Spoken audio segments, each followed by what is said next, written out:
The last one was more kind of PPT Siege focused, I think. And the one before that was a long time ago, so.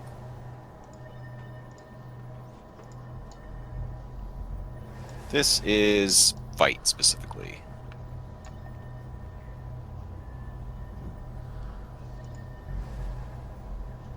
The main thing I want to impress is kind of some reactions, some plays, if you will, so that if X happens, you know you can do Y and Z and make a better choice. Not that portal. Actually, we don't need to go to the arena. Just go in normal Edge of the Mist. Respite, recover, return. I like how our squads just kind of end up somewhat balanced, even though we're not trying.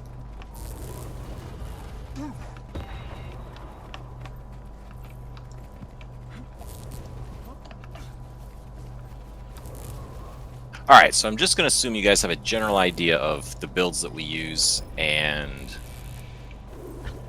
the general callouts and the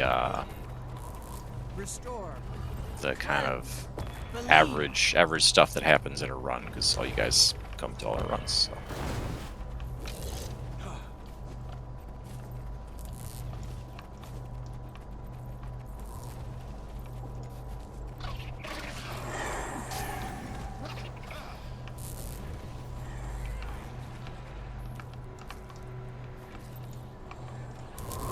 Alright, so if any of the stuff I'm saying or the vocabulary or anything does not make sense, please just type out the question like right away, because it's better that everybody understands what I'm talking about instead of just because if you don't know, probably somebody else doesn't know and they didn't ask yet. So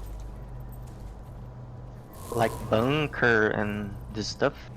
Yeah, anything at all. Yeah, I mean, if you have a question right now, go for it, because it's better to just get that stuff out of the way. But when you command in Discord, do you leave a hot mic, or do you push to talk, or do you use voice activity? I am very unusual in that I do use push to talk. But that's mostly because Kai sits right next to me, so there's kind of like overlapping audio if I were to use voice activated. Yeah, I curse a lot, so.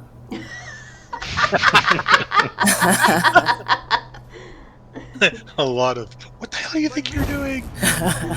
Just a lot of, oh, fuck. That's the real content you guys miss, yeah. But I mean, if that's really kind of living situation. Like if you know have your own place or a quiet room where nobody's gonna mess with you, yeah, I would definitely go voice activated.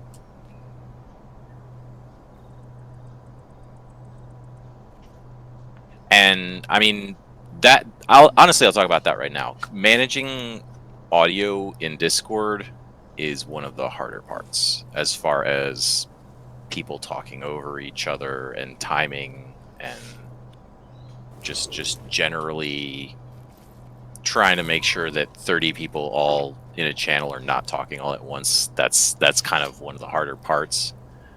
But there is a setting for priority speaker that we can turn on that kind of makes the commander louder than everybody else, and it helps some. But there's just a generally understood clear comms command that, you know, if people are talking, that will stop the conversation and bring everybody back to what we're doing with the game. So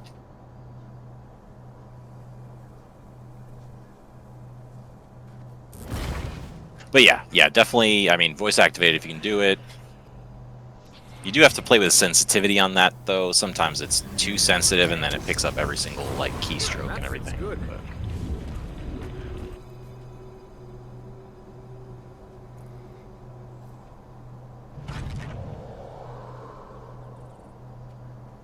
Noise suppression. Yeah, I've tried noise suppression. Yeah, I can try it again. Yeah.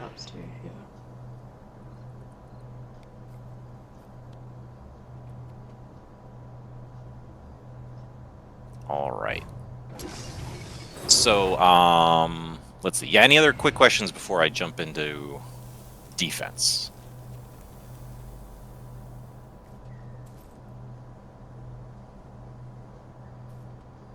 Can't think Alright. of any right now. No. All right, they'll come up later. Yeah. You'll start, and we'll all of a sudden have 12, 15 Right. questions. And I don't have really a big agenda or stuff to go over. This is mostly for you guys, and you know, it is I'm mostly gonna be right back. Somebody's at the door. Okay.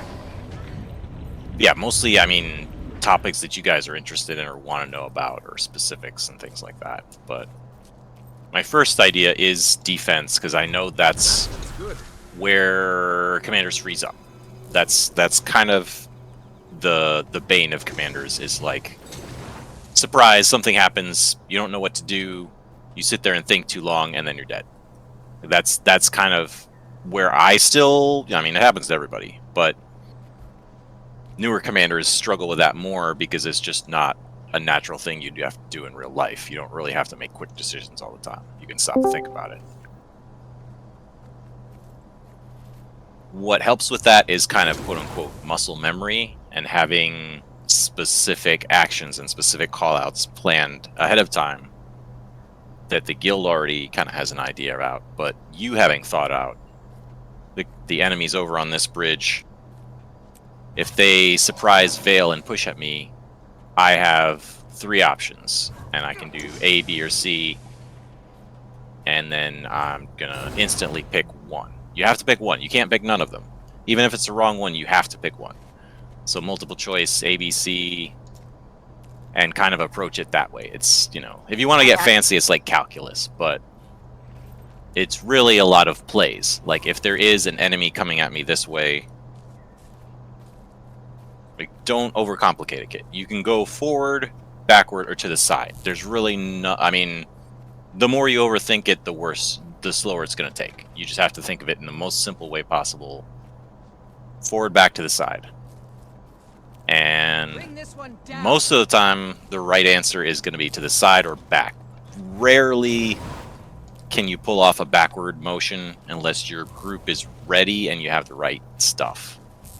Like, you really have to be focused on scourges with the breach and on traps with the DH to kind of be able to kind of kite back and walk through that damage, especially if they're bigger. So that's a hard play to do. It kind of used to be more successful back in the day with previous metas.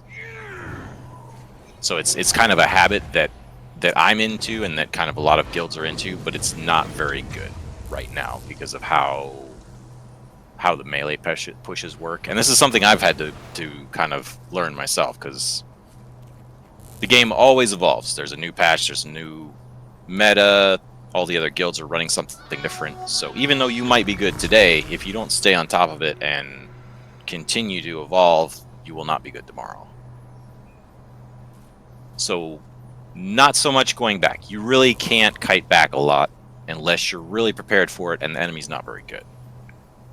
The better move, if they're coming at us, is to try to get to the side and let them pass us. So in that situation, you know, I would just pick left because I'm left-handed and that's what I do. In the hopes that, you know, as Zergs generally are, slow and to react, they would pass us, and then we're in position to get behind them and, you know, dropping all our stuff. To kill rising.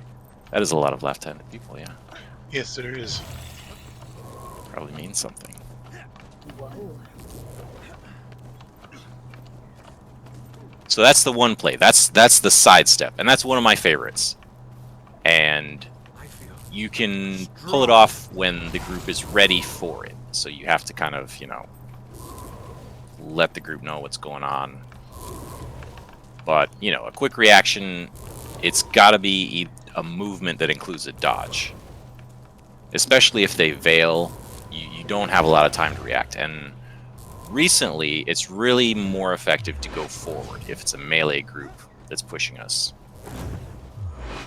You know, these groups that we've been fighting lately, particularly a lot of Vindicators, particularly a lot of Willbenders, they have a really fast engage, and they don't take a lot of damage for 5 seconds because they have dwarf stuff from the revs. So backing up is just letting them run over us. In that case, it's really forward momentum. So we have to count on our support to do their job and call for the roll forward. We're basically switching place with them, and then we turn back around.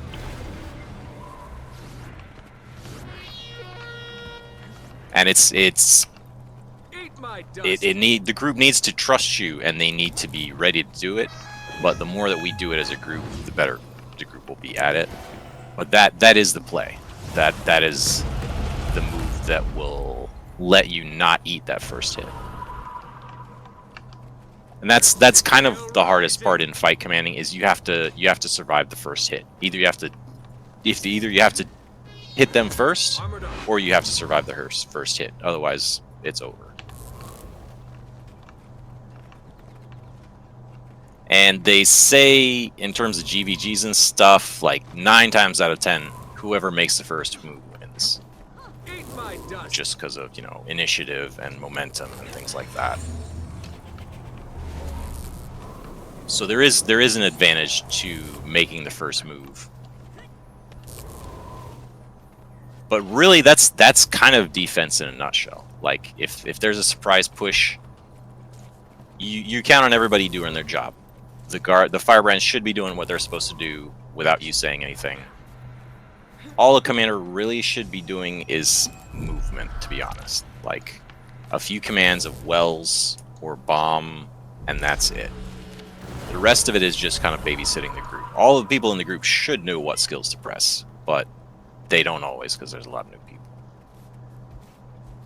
Really, your job is mostly movement. You're telling them where to go, and you're showing them where to go by being in the right place.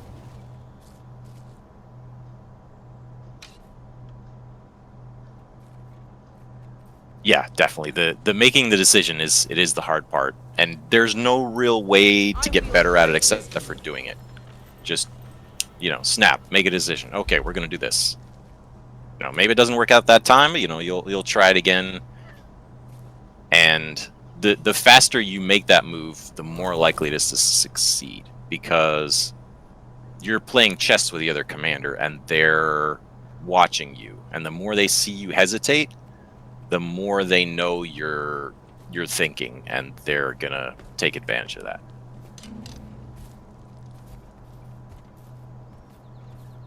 Yeah, and there's also the case, like, people feel pressure too. So everyone is in the squad will feel some pressure, and people will make decisions. So if you don't do the decision, or if you take too long, people will make the decision, and it may be the other way that you plan, and you kind of live out with a group split in several different ways, given that people make different decisions, and then it's just over usually. Yeah, and that's more amplified with pugs, because they're, or a squad not in Discord. They trust you less, they want to make their own decisions and hit bad guys as soon as they see them. But that's one of the biggest problems. Yeah, I mean, the sooner you do something, the less chance they have to waste their skills on something random or run off and squirrel. Hopefully it's not as big of a problem with our group, but it still happens.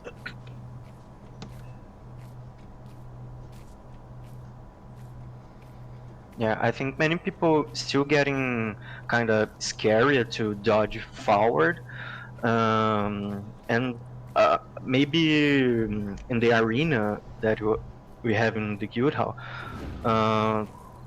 we have that AoEs on the ground that keeps damaging, and we can dodge. So this show very well to people how far they can go. Dodging and evading all the AoEs on the ground. So maybe if times we keep showing them that mechanic, would be great to fix that.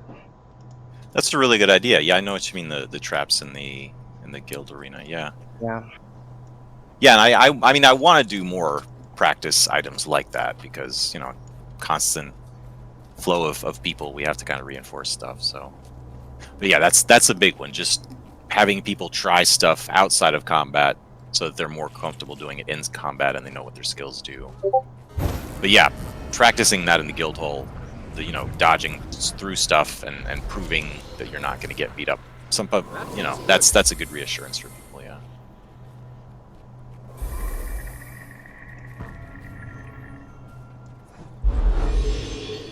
All right, so that's short defense. If there is a scenario where we are surprised getting pushed, particularly with the Veil, if you have a second to call out for, you know, stability or anything like that. But it really is focusing on the movement. Alright, let's find some objectives to play with here. I guess green. So we gotta go south.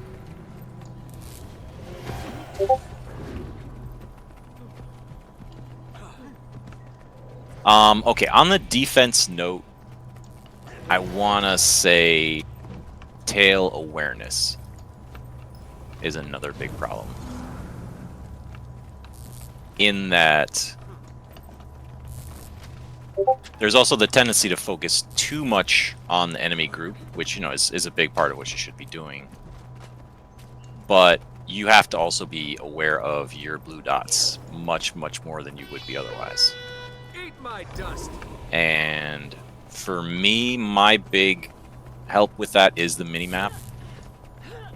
I play with the minimap a lot, and I'm kind of like zooming it in and out to make sure I can see my blue dots.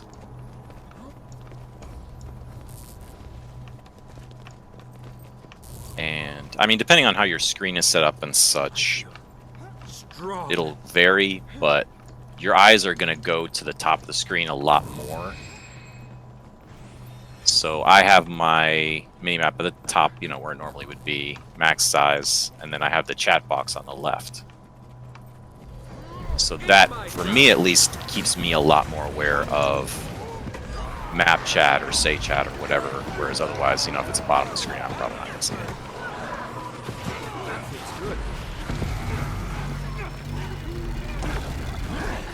But tail awareness has a lot more to do with, like, switching direction or going around a corner. Because all the time, even if the group is good and really almost on tag, they're behind you. So the enemy knows that, and they have an opportunity to go for your tail, even if everybody's doing what they're supposed to be doing. They you know, people can still get pulled, the enemy can push on the tail, whatever. So you have to be extra aware when you're changing movement or anything of where the enemy is and if the tail is going to get exposed. So let's see, how can I explain that? All right, let's get on the bridge here. All right, enemies on the left there on the green marker. So I know that, and I know that when I go across there, even if I get out of the way, my tail is going to be exposed, and I have to minimize that and protect the tail. So what that's going to look like is, unless I'm just confident to, you know, just push right at them, I'm going to go in, cut to the right, and pause to make sure everybody makes it before, you know, making my next move. And thinking of it as a series of short moves instead of a lot of long moves. Like the initial, you know, the initial thought is just push. But no, it's like, okay, push right, group. All right, we're going to push at the green marker. All right, we're going to push up. Nope, okay, dodge to the left, dodge to the left. Like the more active and engaged you are with the movement, the better the group can stay with you. So if I'm disengaging from that green dot, at this moment, my tail is exposed. I know some of them are going to get caught. 3, 2, 1, turn back, turn back, turn back. That's your number one friend of the tail, is turning back. Just a quick switch of directions, and then you're automatically going to be going towards your tail so your healers can save them, and whatever else needs to happen. Illusion. And that quick reverse of directions is also very important because more on the offense side, it's very easy to run out to create downs and then not finish them. And that's a big problem just in general with all fights. But it's if we just run through this enemy that's up here, we make a lot of downs, and they're running away. So we just keep chasing the ones that are alive. We've just left a trail of bodies behind us, and we can keep being greedy and chase them all the way to the spawn. But meanwhile, all these guys behind us are getting rezzed. So within not too long of a time, we have to circle back and make sure they die. Unless we have, another guild with us or a bunch of roamers or something.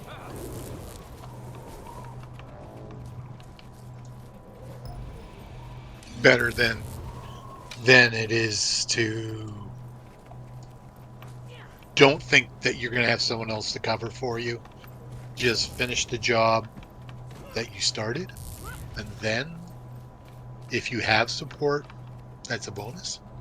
Right. That's the default. You can't really count on random people to do stuff, but if there's been a few fights and you see them doing it, yeah, you can kind of give them a shot. Oh, saving the tail or leave it, that is tough. I mean, it's kind of a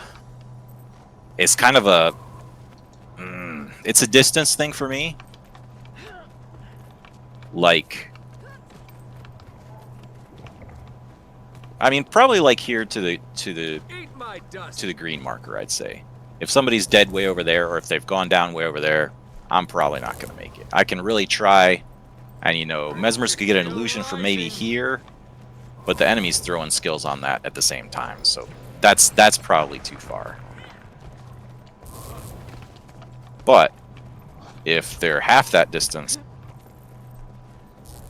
yeah, I mean, within 1200, yeah, we can totally save them. We can get back there. We can dodge roll. And in that case, your job is more to get ahead of that down, and then the people behind you are going to res it. You're covering it, kind of. Eat my dust. But yeah, that man, it is tough. Like you hear people getting pulled or whatever, or something happened in the back, and you look back, and if it's further than that, I mean, you can want to, but you're probably not going to be able to do anything. And if you do go back, a lot of times you're just creating more problem. Eat my dust. Because then your other side is exposed and you're going towards their damage, and you might not be ready to fight. So yeah, I mean, and then, especially if we have 20, 30 people, it's negligible. I mean, we really want to have all our people, but we're going to lose a few in each engage if it's a really tough fight. So we have to kind of get used to taking a few losses and just keep on fighting. And not let it affect morale or slow people down at all. Because that's another thing too. Like, as the commander, you kind of telegraph to the group how things are going with how you're talking and how you move, etc., etc. If you're slowly backing away from stuff, the group's going to do it too, and they're going to get scared. Particularly pugs. So yeah, setting the tone, keeping it seeming like we're doing well, even though we may not be, and we just lost a few people, is important.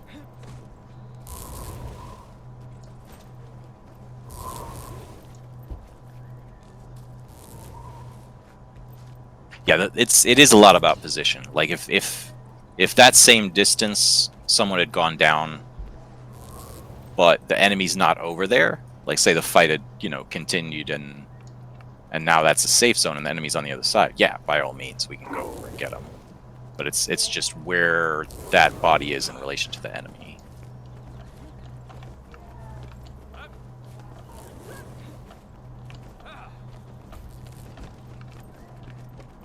Alright, so that's some general defensive bits. And yeah, keep the questions coming, because that helps keep me on track too.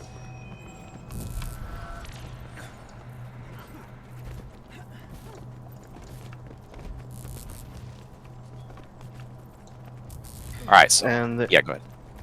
in situations like that, people tend to be going towards the downs to try to save or res alone. So you think it's good to call every time when you are going to res, or when it's better to just leave?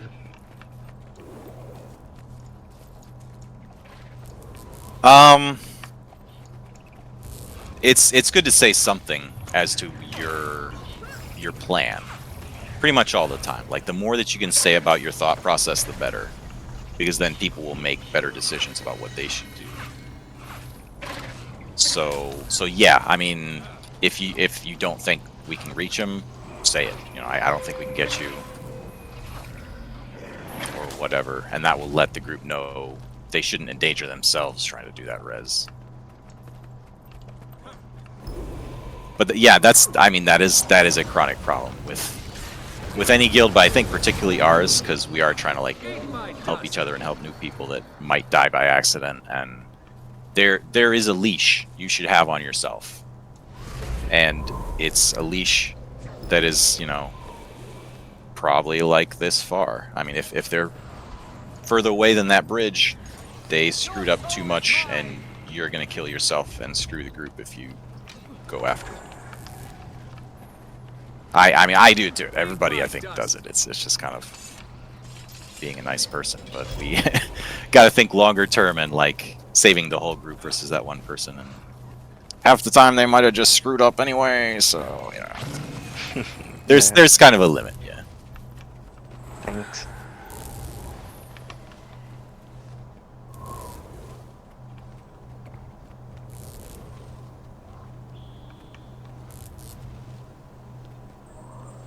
Eat All my right, so dust. on the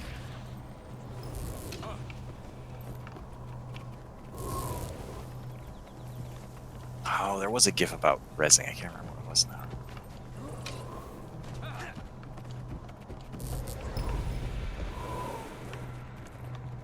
On the offense side, it's a little more complicated. Because you have to have a quick plan. You have to think a few moves in advance and kind of anticipate what the bad guys are going to do. Because they're not just going to stand there and let you hit them. And I think that's part of the problem with a lot of initial attack plays, is that they're not fast enough.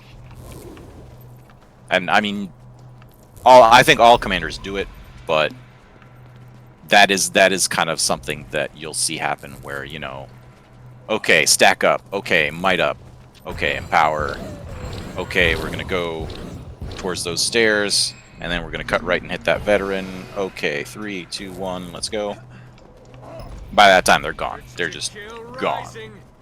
Either that or in a totally different position. Like your window to attack is pretty small. Like if they're in one spot, they're gonna move within 5 seconds, or something else is gonna happen. If you see a move, half the time you don't have time to really empower and all that. You just gotta go. Especially if you have a veil available or anything like that. Like having that kind of first move advantage or that element of surprise a lot of times is better than being more prepared with might and stuff.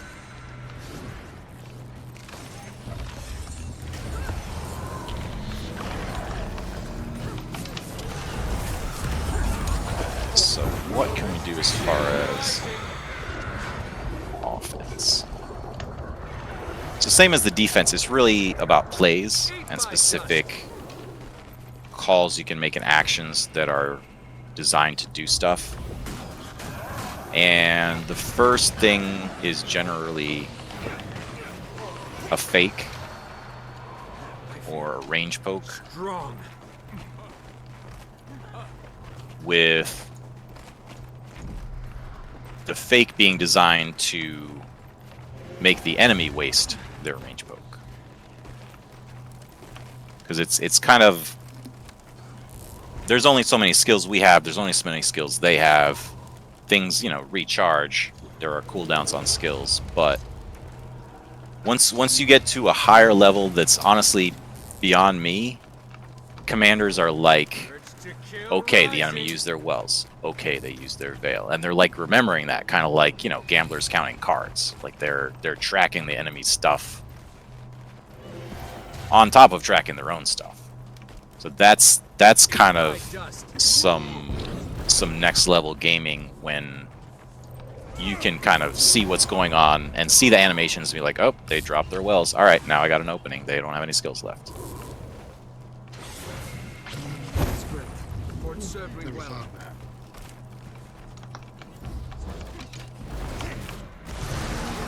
But it's hard to do, man. I mean, you have so much visual clutter and movement and quick reactions and stuff.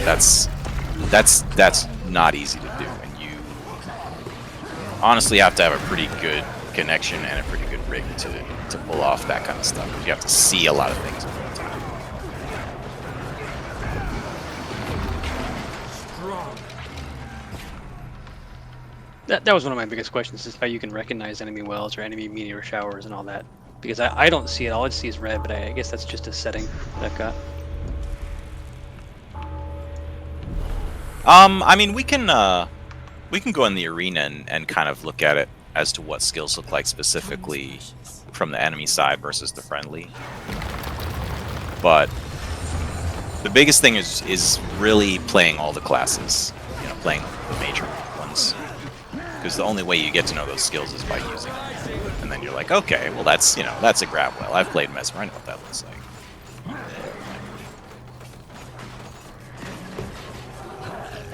Yeah, meteor shower, yeah, just the biggest damn circle in the game. It's not always easy to see because you look for the smaller ones, but that's the rocks falling on our head.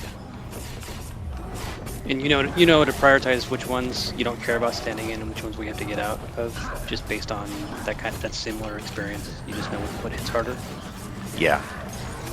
Yeah, that's not easy either. Because that's part of what the range poke is that it's not the quote-unquote bomb, it's not the wells, it's just some circles that have low cooldowns that scare the enemy.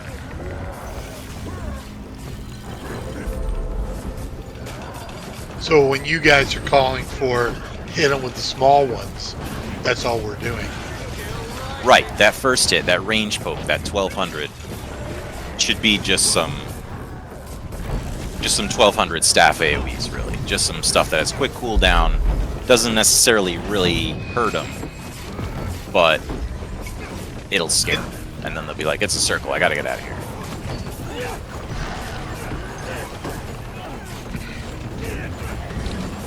And Get I mean... them, so Good. you want to get them to use their muscle memory that says, red thing on the ground, GTFO.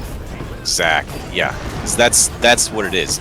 The players should be developing that instinct where if there's a lot of red circles on my feet, I need to get out of that.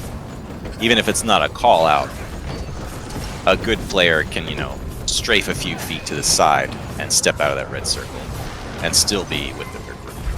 Or, do a quick dodge, whatever they gotta do. But, you scare enough red circles, you scare the Zerg, and they're gonna have to back up. So that's kind of like, that's the coordination bit, and that's why the callouts are important. Is making all those circles appear at once, instead of, oh, 2, and then, oh, 2 more, oh, 3 more on the side. Okay. Because it can kill people if there's 12 people putting down a low damage skill. It's still gonna kill somebody. It's just a lot of small hits add up to a big hit.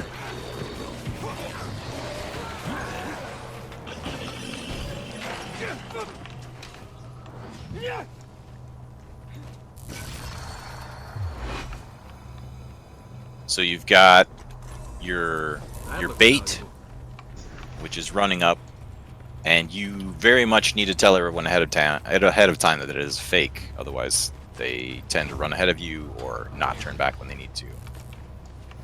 So you know, okay, we're gonna fake those guards up at the gate there. 3, 2, 1, pushing up, stability, Aegis. Okay, we're in range. Turn back, show back, show back, show back, show back, and we're back away.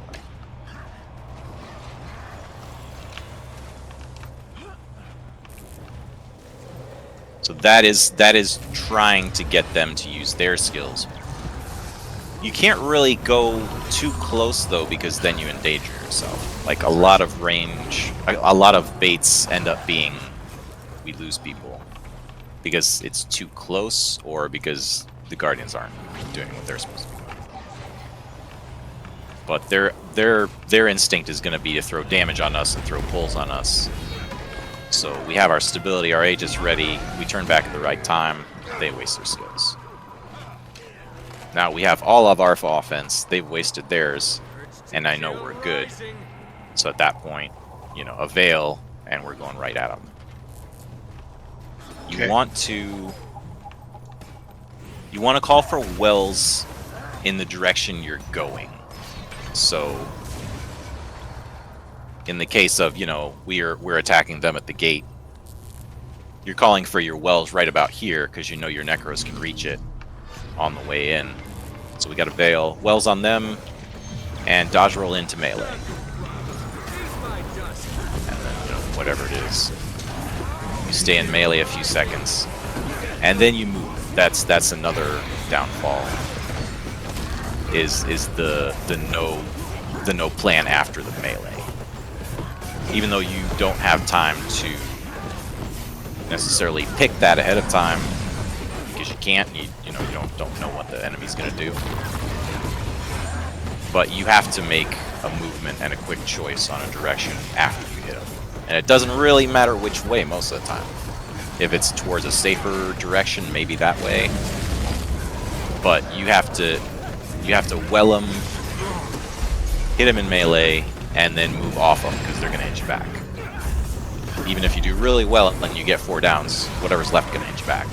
So you need to then make your movement off, probably with a dodge, regroup. You could maybe switch back to range for a second, and then finish them off depending on how it's going.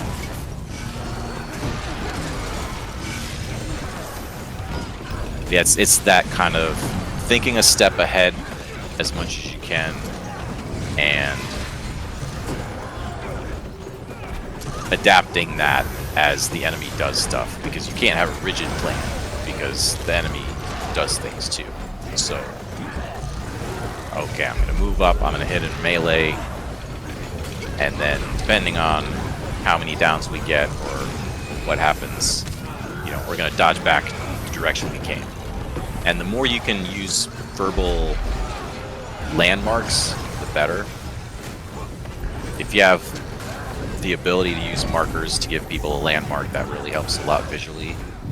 But in a really fast-paced combat, you're not going to be able to mark stuff as much as you want to. So the more you can say things that people can see, the better. You can't really say north, south, east, west. Left and right, you can hopefully do, because hopefully they're facing the same way you are. Forward and back is obviously, you know, towards the enemy, away from the enemy. But everything else, kind of try for stairs, ramp, or up, down, whatever you can figure out in the situation. Bridge. Yeah, because I mean, me personally, when I hear you guys going left, I go left and you go right, it's like, okay, I missed something there. But when I hear move to the wall, move to the cliff, that to me makes more sense. Yeah, it's much more universal, yeah. Okay. You know where the wall is, you know where the cliff is, and you know that everyone's now looking in the same direction. The basis for the movement is a lot around range and strafing. Okay. And so if you don't use your you know, QE, I guess is the default, but whatever strafe left, strafe right might be your key Keybinds. That is a big one. It's a really big one. Because it's also going to let you dodge to that side you're strafing towards without much difficulty. Just kind of keep at that same range without doing too much movement. And also, that's my trick for letting people catch up. Because you're always ahead of people. That's just the life of the commander. So, to slow yourself down, just, you know, strafe side to side into a minute. Even while you're auto running.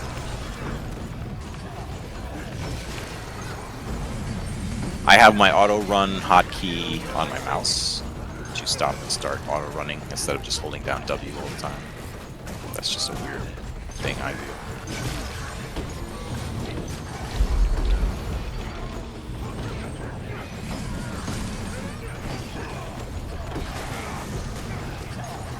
The other big call, which there aren't that many important ones aside from, you know, the preparation with the might and then pulls, is CC, and that one can help quite a bit, and it's always helpful to go over with the squad what they have that is a CC, because it's not as used. People don't always know what their skills do, so the CC is something that lacks a lot, and there's kind of a succession to the combo of attack skills, if you will, where we yeah, this is a lot of gates. Is that 3 or is that just 2? This is the 3rd. What the hell? Third. I don't think I've ever been in there. So first you have to think about boon strips, or, you know, corruptions. So that's necro stuff. Which they have a lot of other stuff. You know, the shades on the scourges do a ton. The focus. The breach.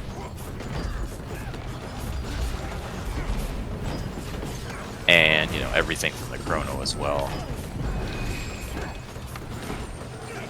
But that's also the Spellbreaker.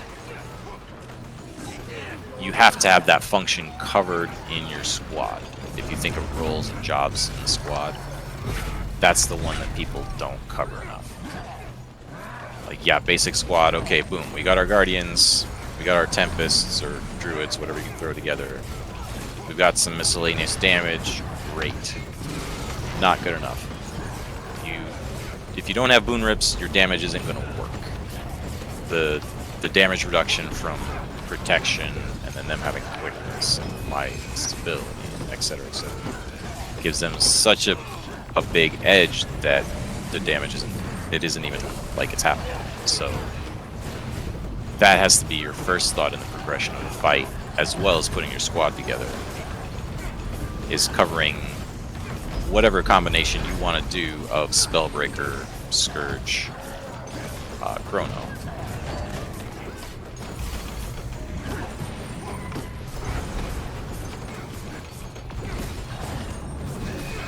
Yeah, there is a definite higher amount of strips that you get out of Scourge, and that is a reason why Scourge generally is taken a lot. You're gonna get a lot more quick spike melee damage out of a Reaper, and it also is easier to play.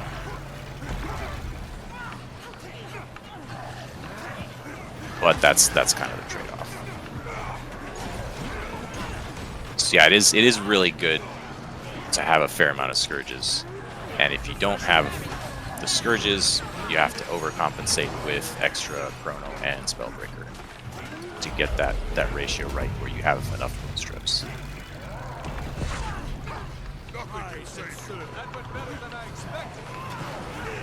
And that's really kind of... Can't get to him. I guess we didn't bring enough damage. He's almost down now. Healing here. There we go.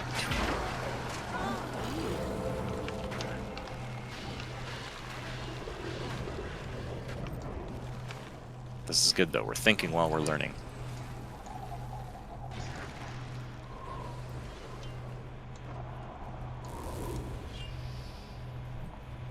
Urge to kill Let's rising. supply. Great.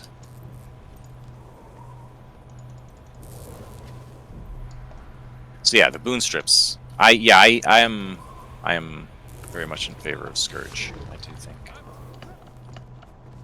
they help immensely with boon strip. That put it up. Somebody put up a spreadsheet that showed all the different things, like what we attack, what we've been attacked by, what we've been using.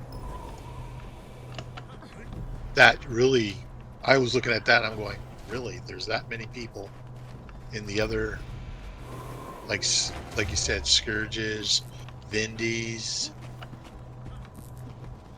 Where the heck was that sheet? It's always shifting, and it's gonna shift further every time. But Yeah, yeah, there was a little while where it was very mesmer heavy, and I think it's circled back to Scourges again.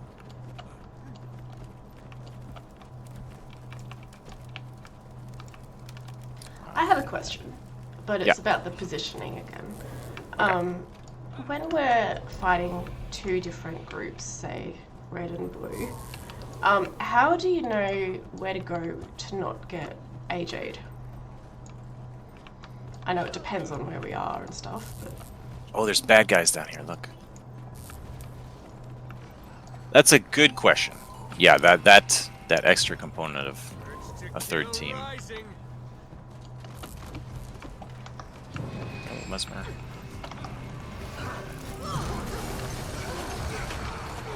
Can we knock him off? Oh. So, a lot of that is kind of tail awareness, like I was talking about before, but also on a bigger scale, reinforcement awareness. okay.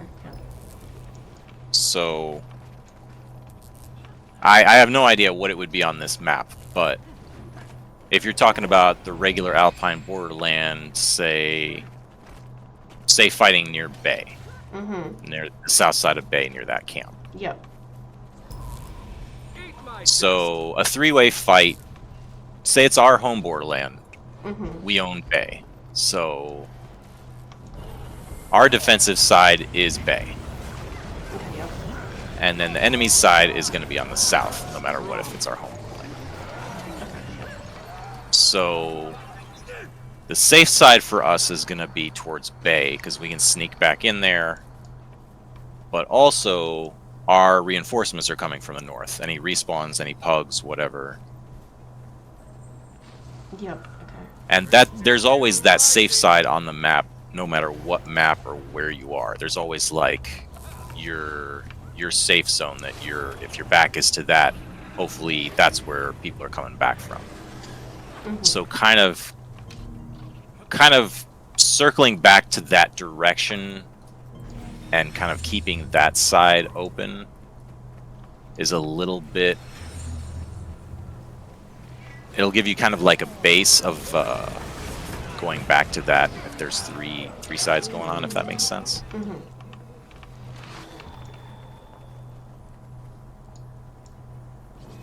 Otherwise, man, it's just like trying not to be the one that moves first half the time. Like it's obvious if two are fighting, then the third has a chance to come in there and jump on the loser. So it's there. Yeah, there is no good winning scenario. You have to be able to just wait it out or be good enough to beat one side and then be ready for the third side. Yep. The best case scenario is if you can sandwich someone else and then run away. That's kind of, yeah, and if you can make them fight each other somehow, that's ideal. Okay. And if you can kind of force that with where the fight moves to, that's kind of ideal, but hard to do. Because you got two other, you know, people that have their own plans. Yeah. But yeah, if you can kind of create a section where you know which way to go back, and then also you can make yourself the bread and the sandwich, eat the meat, and then run away. Okay, that makes sense.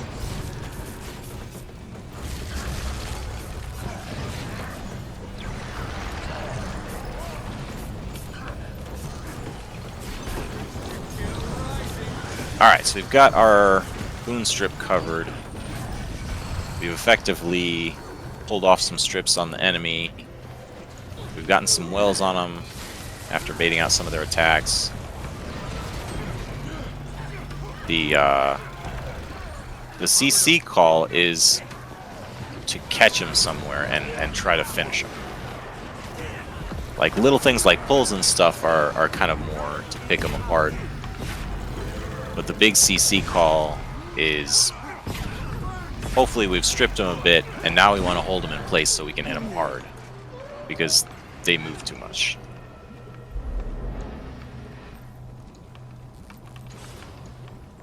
So particularly if they are backing away or anything like that, that's when you want that call. And even if you don't catch a lot, even if you catch 2 or 3, that's you're on your way. You have to be okay with whittling them down and not necessarily wiping them in one shot.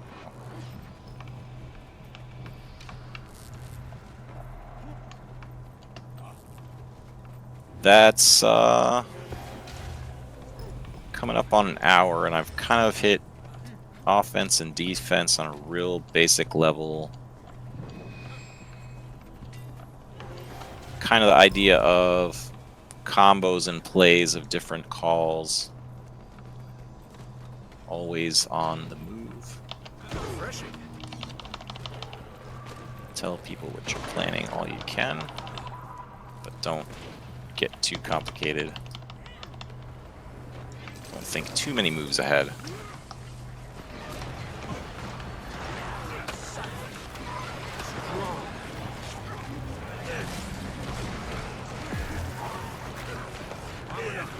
Alright, but yeah, coming up on an hour, so I don't want to hold you guys forever rambling, but let me know any questions you have. It's fancy trainer talk. Instead of corporate trainers saying, does anyone have any questions? They'll say, what questions do you have? As people do have questions.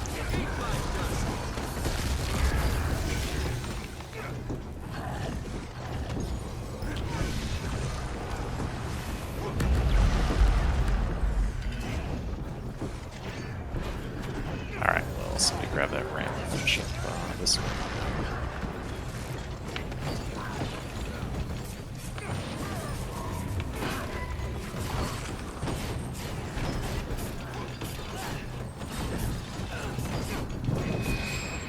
Seal callouts do, yeah.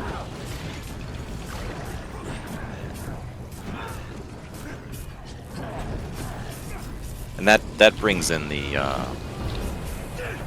skill cooldowns, and that's exactly what Logan's asking right now. What can the squad do to help?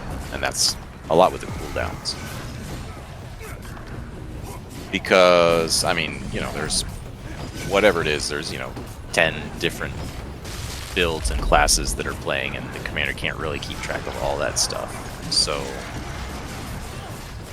the cooldowns on big stuff as we use it helps the commander a lot. If you've already used your wells, okay, the little timer on the well thing, oh, it's okay, 20 seconds on wells. One of the Necros can say that.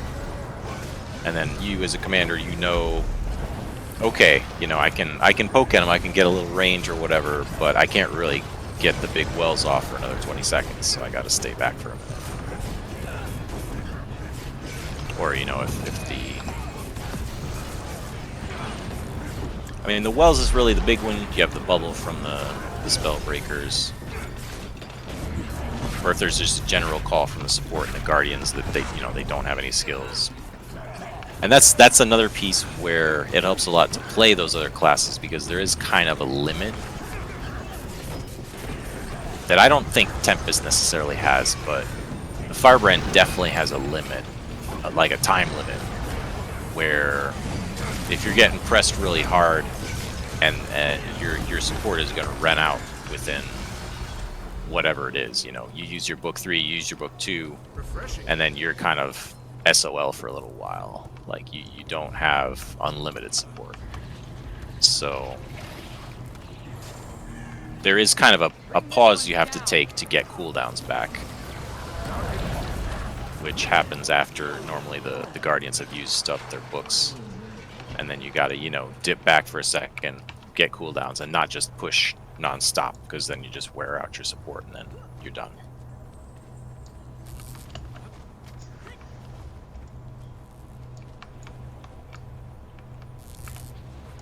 Oh, one bad guy.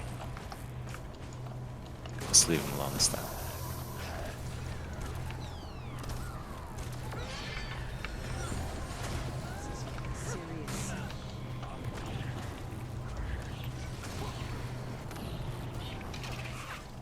Alright, we got some potatoes here. Yeah, any other questions on anything at all? Commanding related, or tactics, or callouts, anything?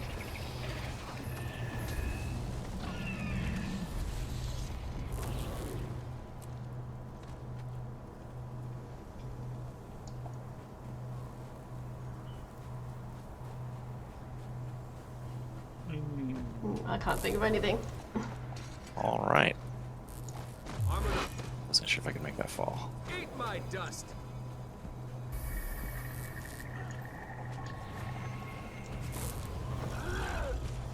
Identifying address. Group is on off day. You mean like when they're not performing well or something? Yeah, especially on movement.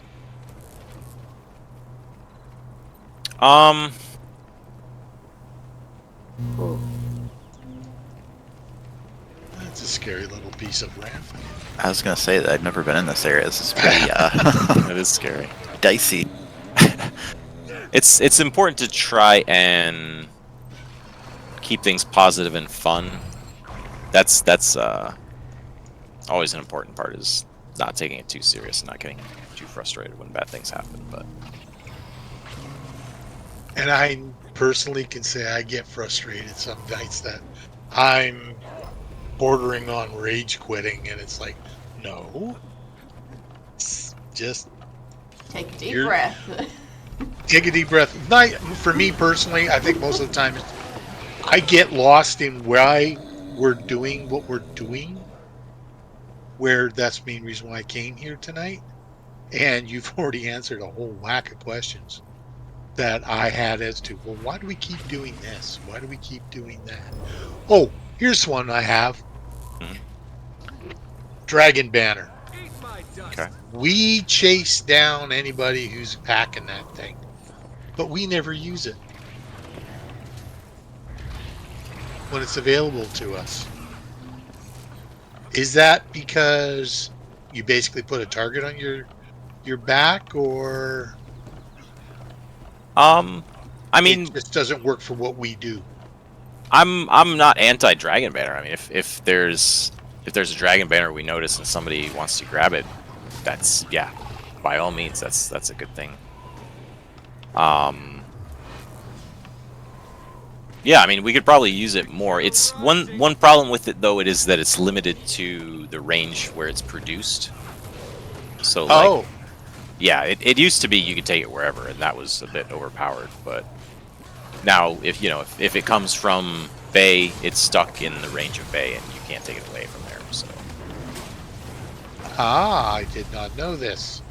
it's effective if you're defending something. If we're defending something and we get okay. that would be a great one to grab, and you can just grab it. Like, it's not, it's not really a big thing. There's not a long cooldown. Like, if you see it and want to grab it, grab that thing. Because, nobody else is, and it's useful. Okay. Yeah, I it's didn't really, know about the range thing, so that makes a lot of sense. yeah. Yeah, it's best to have like DPS use it. Right. I believe it does scale off your power damage. Maybe not. I'm not So actually I'm not sure about that, Make but it sure is to burn damage sticks it. people. It's not as good if like a character with strips grabs it, because then they can't really do their normal strip skills. But any type of damage that grabs it helps out because Yeah, that's more true, damage. Fiendish. But that scenario definitely could come up where we just happen to be in our own keep, and I totally forget about the damn thing. So you know that's worth mentioning if you see it there available. Yeah, grab it. I was just curious because, like, whenever we see somebody's got it, they become like a primary target for us. Yeah, But- it pumps out damage like crazy, like Weaver on crack. Okay.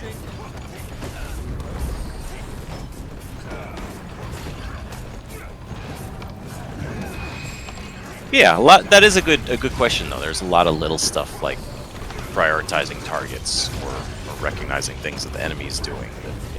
It just kind of comes with time and asking questions.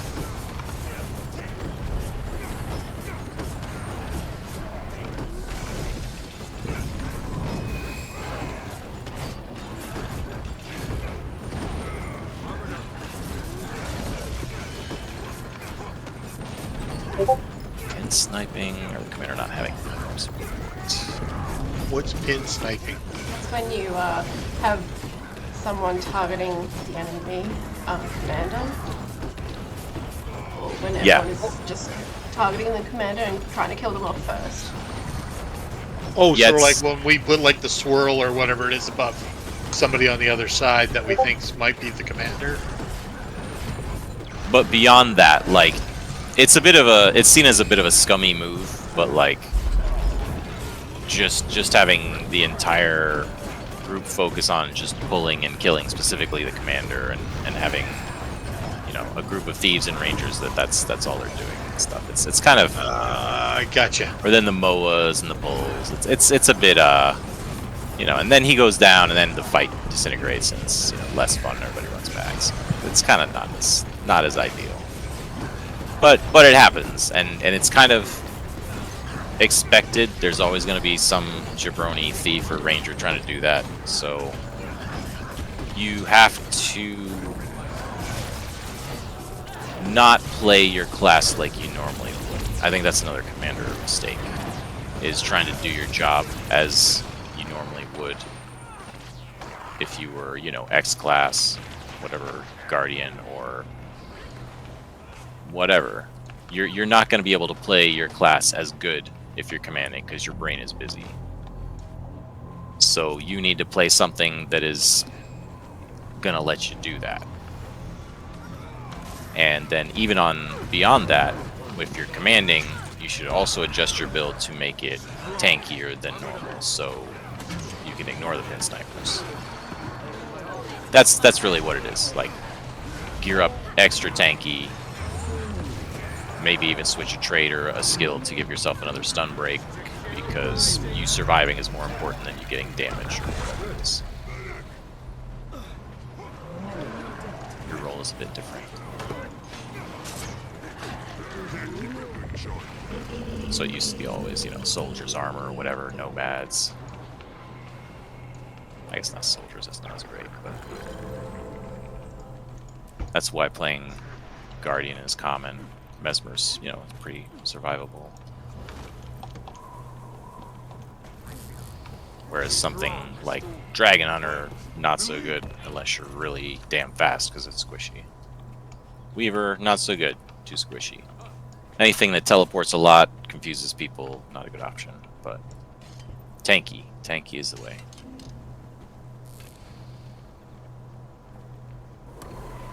So in the fights, you generally look for killing first, like guardians and tempests, or just generating some downs in the back, or where we generate some downs, it's good for us and go for it.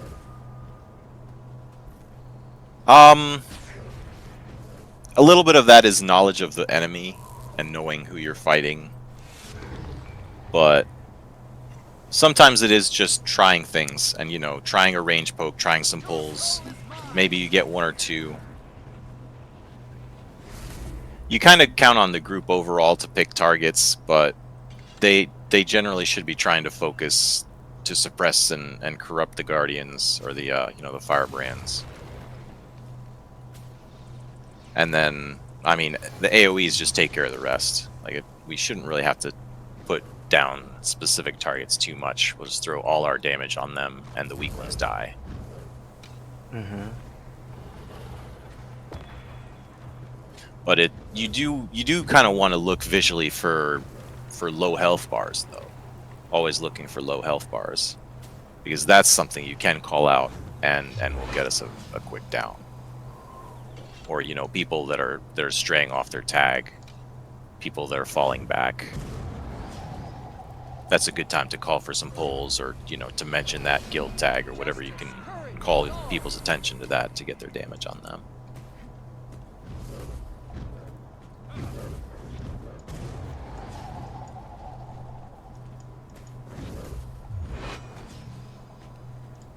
What to do when the commander go down early in a fight? Well, ideally you have a Mesmer ready to do an illusion, which will pop you right back up. But I mean, otherwise you can try to, you know, pass the tag really quick, which there's normally someone else available, whether, you know, whatever experienced person, lieutenant or whatever, that can grab it for a second. Or you can try to keep commanding, which Fiendish did a really good job with that the other night, but just, you know, keep it going. Hopefully the fight doesn't go out of your visual range. That would suck. But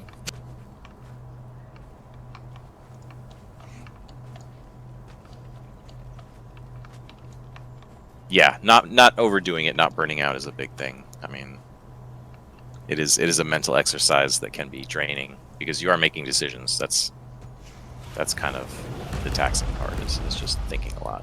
Yeah, and that's why we keep it to 2 hours. Yeah, even just playing for a while can be tougher because we are playing at a higher level.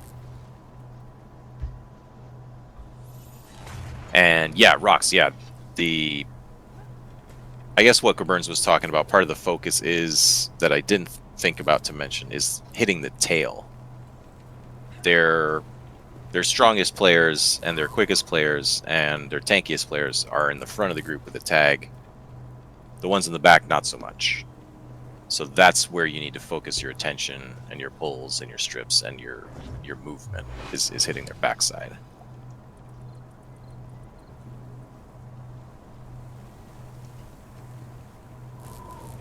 And I mean, we have several nights we run, and it's not really kind of set schedule. We just kind of, you know, adjust, but as to who commands and all that. So I think it would be good to even do, you know, I mean, 30 minutes might be a little short, but maybe an hour and split it up with different people that want to tag a little bit more, get some more people some experience. Because 2 hours is kind of long.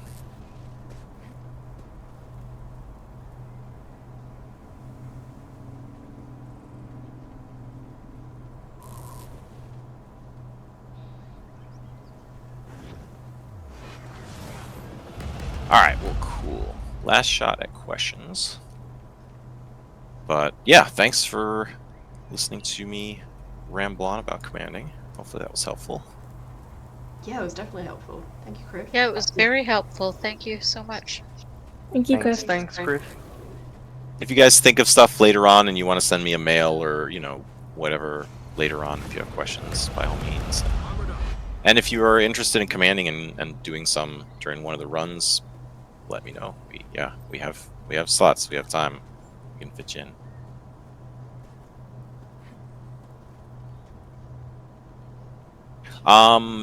No, I don't even know.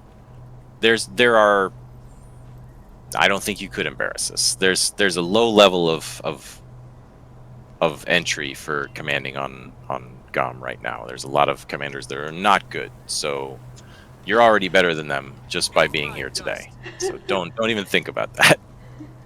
I want New to have more of a presence, and I want to do more recruiting.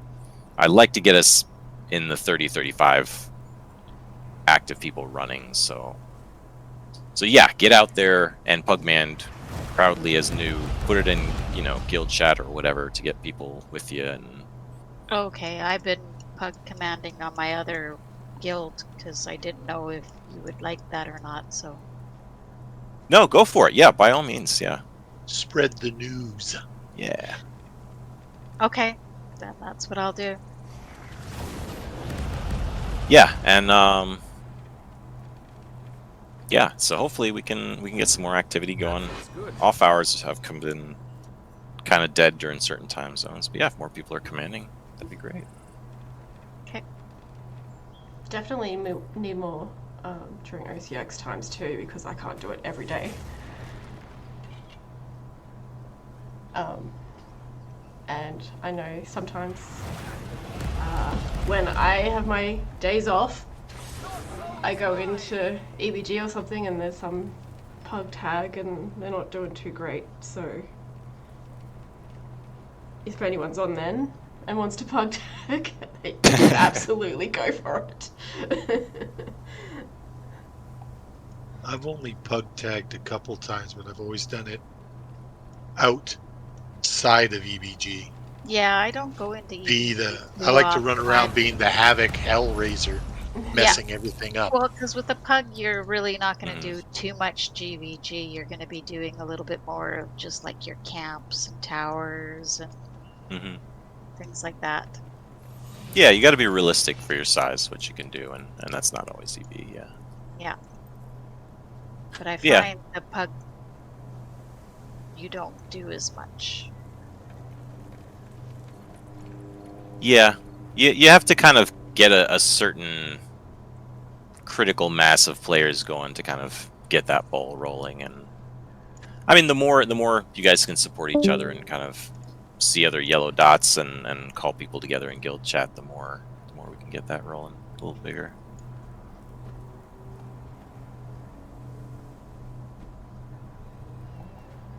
Well, cool, guys. Thanks for coming. Yeah, we'll hopefully get the recording up for other people later. But yeah, great. Appreciate it. Awesome. Thank you so much, Thanks, Chris. thanks, Griff. Thanks, Thanks, Griff. Griff. See you later. See ya, guys. See you guys. See y'all.